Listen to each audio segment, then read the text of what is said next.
What was that rule that I broke? I'm going to share with you the one important rule about rental property investing that I broke, which cost me more than $11,900 on my first investment.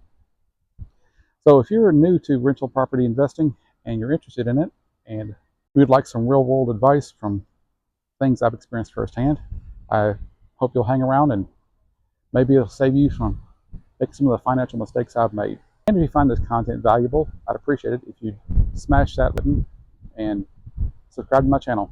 Now, what was that rule that I broke? That cardinal rule is get it rented now. Get it rented as fast as you can.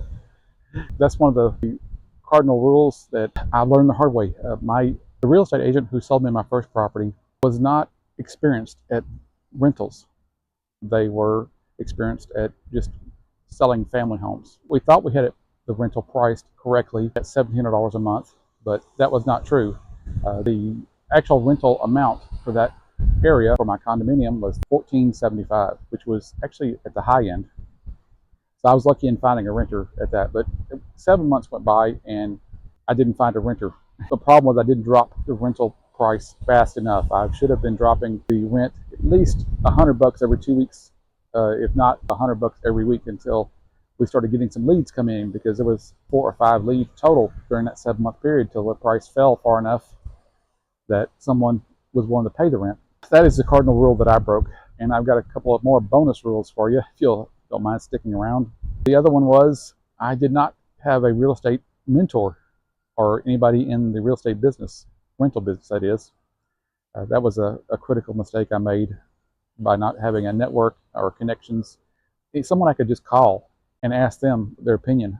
So it's really critical to your real estate profitability by having people that you can call upon.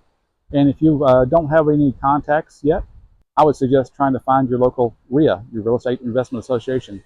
And the other unwritten rule for real estate investing is that I did not check the rental prices for myself. I could have easily gone on Zillow and saw what was for rent in the area and got a feel for looking up properties that were about the same square footage as mine with the same number of bedrooms.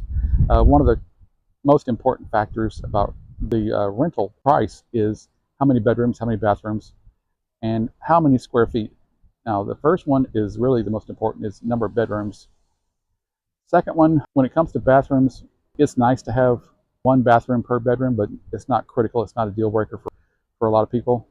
If you have a 3-bedroom, you really would like to have 2 bathrooms, just because the amount of traffic going in and out of those bathrooms.